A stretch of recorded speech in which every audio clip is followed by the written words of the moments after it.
Tes tes tes tes tes tes tes tes tes tes tes tes tes.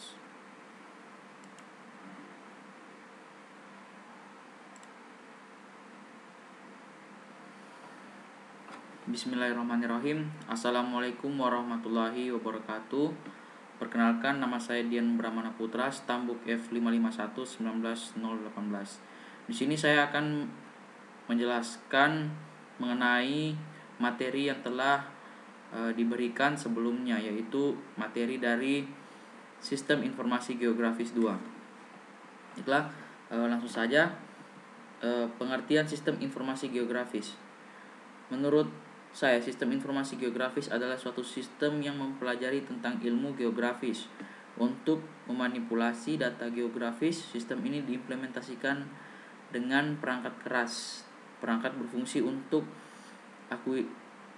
akuisisi dan verifikasi data, kompilasi data, penyimpanan data, perubahan dan updating data, manajemen dan pertukaran data, manipulasi data, pemanggilan dan presentasi data, serta analisis data. Adapun pengertian dari sistem informasi geografis menurut para ahli, yang pertama, Murray pada tahun 1999 mengungkapkan sistem informasi geografis sebagai suatu sistem informasi yang digunakan untuk menyimpan, memasukkan, memanggil kembali, mengolah, menganalisis hingga menghasilkan data dengan referensi geografis atau data geospasial. Tujuannya mendukung pengambilan komponen dalam pengelolaan dan perencanaan penggunaan lahan, lingkungan, transportasi, fasilitas kota, sumber daya alam, dan pelayanan umum lainnya. Kemudian Bernd Hansen pada tahun 2002. Bernd Hansen berpendapat sistem informasi geografis menjadi sistem komputer yang kemudian digunakan untuk memanipulasi data geografi. Sistem ini kemudian diimplementasikan juga dengan hardware atau perangkat keras dan software atau perangkat lunak yang berfungsi untuk verifikasi data, kompilasi, penyimpanan, akuisisi, perubahan hingga pembaruan data. Tak hanya itu juga, ia berfungsi sebagai pemanggilan dan presentasi data, manajemen dan pertukaran data, manipulasi data hingga analisa data. Sinonim istilah GIS.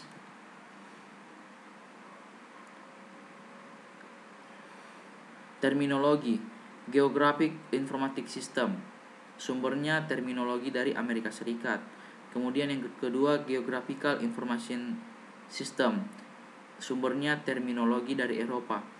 Kemudian yang ketiga, Geomatic. Itu sumbernya dari terminologi dari Kanada. Kemudian Georelational Information System. Sumbernya terminologi yang berbasiskan teknologi. Yang kelima itu Natural Resource Information System. Sumbernya terminologi yang berbasiskan disiplin ilmu. Yang keenam, Glass Science of Geological Information System. Sumbernya terminologi yang berbasiskan disiplin ilmu juga. Kemudian yang ketujuh, Spatial Information System. Itu terminologi turunan atau terminologi turunan non-geografi. Yang kedelapan atau yang terakhir yaitu Spatial Data Analysis System. Itu terminologi berdasarkan sistemnya. Alasan penggunaan GIS. Yang pertama, sistem informasi geografis mampu memvisualisasikan data spasial dan data atributnya. Yang kedua, sistem informasi geografis dapat dilakukan secara interaktif. Yang ketiga, sistem informasi geografis dapat mudah menghasilkan peta-peta tematik. Yang keempat, sistem informasi geografis sangat membantu pekerjaan-pekerjaan yang erat kaitannya dengan data spasial dan geoinformasi. Tahapan kerja sistem informasi geografi. Tahapan masukan atau input. Kemudian sumber data. Data penginderaan jauh seperti citra, baik citra foto maupun citra non-foto, data foto udara, dan citra satelit. Kemudian data teristris atau data dari lapangan seperti data pH tanah, salinitas air, curah hujan, persebaran penduduk, data pasien COVID, dan lain sebagainya. Data teristris ini bisa disajikan dalam bentuk peta, tabel, grafik, atau hasil perhitungan saja. Kemudian data peta biasanya sudah dalam bentuk peta digital, ada data spasial sungai, jalan, tata guna lahan, dan lain sebagainya.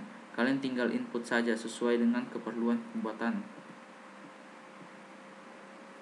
Proses pemasukan data. Data spasial. Data spasial adalah data atau informasi yang memiliki referensi atau koordinat geografi. Cara memasukkan data spasial ke dalam sistem informasi geografis dapat dilakukan dengan dua cara, yaitu digitalisasi dan penyiaman. Kemudian data atribut. Data atribut adalah data yang memberikan penjelasan mengenai setiap objek, fenomena, atau informasi yang ada di permukaan bumi. Data atribut suatu objek dapat berupa data kualitatif dan kuantitatif. Yang ketiga, tahap pengolahan.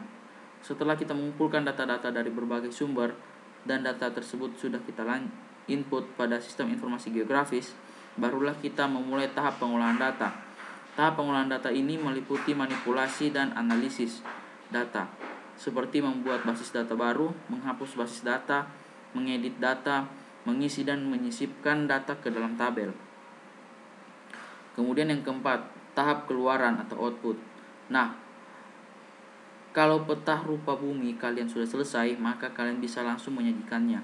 Penyajian data sistem informasi geografis dapat dilakukan dalam 3 bentuk, yaitu hard copy, soft copy, dan bentuk elektronik atau bentuk binary. Manfaat sistem informasi geografis. Yang pertama, sistem informasi geografis untuk inventaris sumber daya alam, untuk mengetahui persebaran berbagai SDA, misalnya minyak bumi, batu bara, emas, besi, dan barang tambang lainnya. Kemudian, untuk mengetahui kawasan lahan potensial dan lahan kritis. Kemudian, untuk mengetahui kawasan lahan pertanian dan perkebunan. Kemudian, untuk mengetahui perubahan penggunaan lahan. Kemudian, untuk memantau daerah pasang surut guna mengembangkan lokasi pertanian atau kepentingan lain. Terakhir, lalu untuk memetakan kesuburan tanah yang diperlukan dalam usaha pertanian. Yang kedua, sistem informasi geografis untuk perencanaan pembangunan. Perencanaan pembangunan dengan memanfaatkan sistem informasi geografis dapat dilakukan melalui analisis peta tematik. Dengan analisis itu, kita dapat mengetahui kemampuan lahan. Sebagai contoh, perencanaan pembangunan terminal bus dapat memanfaatkan peta jaringan jalan, peta tata guna lahan, peta kepadatan penduduk, peta trayek angkutan, maupun peta harga tanah. Yang ketiga, sistem informasi geografis untuk perencanaan transportasi. Dalam bidang transportasi, pemetaan sistem informasi geografis digunakan untuk inventarisasi transportasi publik, kesesuaian rute alternatif, perencanaan perluasan sistem jaringan jalan, serta analisis kawasan rawan kemacetan dan kecelakaan. Keempat, sistem informasi geografis untuk mitigasi bencana. Sistem informasi geografis dalam mitigasi bencana dapat digunakan untuk menentukan wilayah yang menjadi prioritas utama penanggulangan bencana. Sistem informasi geografis juga digunakan untuk mengidentifikasi sumber bencana, menentukan lokasi sebagai tempat evakuasi, mengidentifikasi luas area yang terkena bencana. Nah, itulah materi yang sudah saya rangkum dan apa saja yang diajarkan kemarin. Sekian, terima kasih. Saya akhiri. Wassalamualaikum warahmatullahi wabarakatuh.